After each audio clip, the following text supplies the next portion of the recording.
2 weeks ago, on the streets of Monte Carlo in Monaco, poleman Charles Leclerc had inflicted almost 3/10 of a second gap on the first Mercedes, that of George Russell. Yesterday in Montreal, at the end of the crucial Q2, the gap between George Russell and the Monaco Grand Prix winner was 1 second. When the hierarchies suddenly reverse with such large margins, the reason is always and only one: tire management. This was seen yesterday in the qualifying session for the Canadian Grand Prix, with the shocking exclusion of both Ferrari cars from Q3. Charles Leclerc, in 11th place, was ahead of Carlos Sainz, who managed to position himself in front of Logan Sargeant by 8/1000ths of a second. After a positive Friday, the first warning signs for the Scuderia's technicians came in the final free practice session. The two Ferrari drivers immediately lamented a lack of grip when they mounted the 2 sets of soft tires provided for the work program. On a smooth track surface like Montreal's, if the tires do not enter the correct temperature window, traction becomes a nightmare. At the end of the final free practice session in Montreal, some people in the paddock thought Ferrari didn't want to show its potential before qualifying, but in reality, there was no strategy. The two SF-24 cars were sliding all over the track. After the run with the second set of soft tires, Charles Leclerc asked his engineer in which sections he was losing ground compared to the leaders, and Brian Bozzi practically listed all the curves of the Montreal circuit. Ferrari got everything wrong in qualifying for the 9th round of the 2024 Formula One season, where the prancing horse struggled enormously. The track was very difficult to manage in terms of tire compounds. The track surface was around 30 degrees C, so not very warm, while the air temperature was about 20 degrees Celsius. Almost all drivers struggled to get the tires to activate, to varying degrees. It's no coincidence that both Mercedes and Aston Martin had such good results yesterday, without taking away the technical merits that denote a step forward, which we will discuss later. In general, we know that these two cars tend to put a lot of energy into the tires, often causing the rears to overheat. With lower temperatures, the W15 and AMR24 lit up. The issues behind tire management are not an exact science and are extremely complicated to study and simulate. Moreover, there are no clear relationships between setup changes and tire activation, especially when it comes to a few degrees of difference. The tire heats up and cools down continuously during the lap, undergoing a thermal cycle. The difference between proper activation and not depends on the percentage of time during the lap in which the 4 tires are kept as close as possible to the ideal temperature.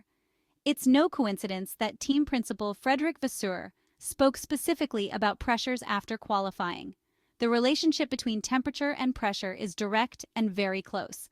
Failing to stabilize the degrees Celsius inside the tires creates a very fluctuating trend that limits the correct target pressure during the lap and skews the value on the contact patch that the tire exerts on the asphalt. Conversely, if the working range is correct and the target pressures are achieved, a larger contact area of the tire on the ground can be exploited. Unfortunately, the historic Ferrari team has made many mistakes in this area. Without the proper operating window, the amount of lost lap time increases exponentially. We can say that 80% of the blame is due to poor compound management, which could have been foreseen before qualifying.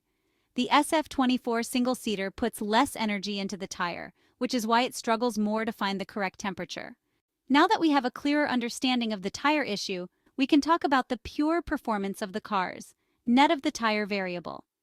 Ferrari had a balanced base setup that didn't always work due to the tire factor. That said, 20% of the result is also due to imperfect handling. The car was more oversteering, as we saw yesterday. A certain lack of downforce can be noticed from the onboards, especially in the entry phases, as a harmful moment was triggered as soon as the load was transferred to the outside. We will never know exactly if this behavior would have disappeared with better tire management.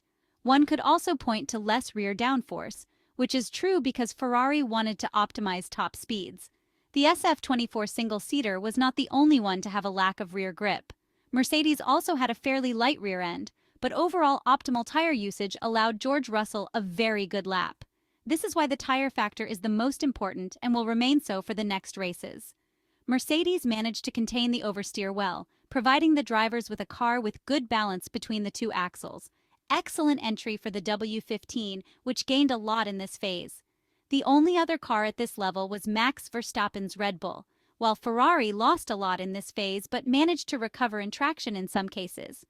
George Russell built the pole position in two specific points of the 4.361-kilometer circuit Gilles Villeneuve in Montreal, the second chicane, where you get very close to the walls, and the S before the hairpin in the third sector, a point on the circuit where he found the decisive gap even on the Red Bull driven by the world champion. On entry, the gray and black car made a difference and gained an advantage that it carried to the finish line. We also analyzed the telemetry data related to the best microsectors. RB20 and W15 were very strong in the very first corners, namely the slowest chicane on the track, where Ferrari struggled since the final free practice session in Canada, never managing to hold a favorable line through the turn. Aston Martin essentially gained in the fast zones where the combination of engine and aerodynamic efficiency counts. The telemetry data confirms what was said before. Excellent entry of the W14 in several braking points, notably in turns 3, 6, 8, and 13. Red Bull also found enough grip because they managed to make the compound work properly. Even the Milton Keynes team suffered some problems in this regard, but at the crucial moment, they managed to translate all the work done on the operating window into a good result. Let's also take a look at the ideal performances in the qualifying session at the Montreal track. George Russell could actually have improved his lap time further, losing potential that he couldn't extract in Q3. A close pole position battle that could have been more decisive. Max Verstappen could have been around 2.5 tenths behind, similar to Lewis Hamilton, who could have completed an all-Mercedes front row. Oscar Piastri and Lando Norris confirm McLaren as the third force in qualifying. The Woking team also seems capable of making the tires work better in warmer temperatures. Frédéric Vasseur commented that everyone struggled with the tires, but Ferrari had more difficulty than others and failed to activate the tires at the right time. He said they would analyze everything in detail, but were not disheartened because they knew the points were awarded the next day. As the sun set on the Gilles Villeneuve circuit, it was still unclear among the Scuderia technicians why their ambitions for the race had been significantly reduced. It might not be just one factor, but a combination of setup choices that proved unsuitable for the track's characteristics and incorrect tire pressure. Looking ahead to the Canadian Grand Prix, Charles Leclerc and Carlos Sainz are clinging to the good feedback from the long runs, the possibility of rain, and the tradition of Montreal, a track that has seen several races end with surprising results. Recovering positions at this track is not impossible, as pointed out by team principal Frédéric Vasseur at the end of the qualifying session, and the Italian side will give its best, just as they managed to do last year when Ferrari started from the back and made a nice comeback. Last year, Charles Leclerc and Carlos Sainz started from 10th and 11th positions, finishing the race in 4th and 5th places respectively, which was not a bad result 12 months ago. However, the expectations for Ferrari this year were quite different.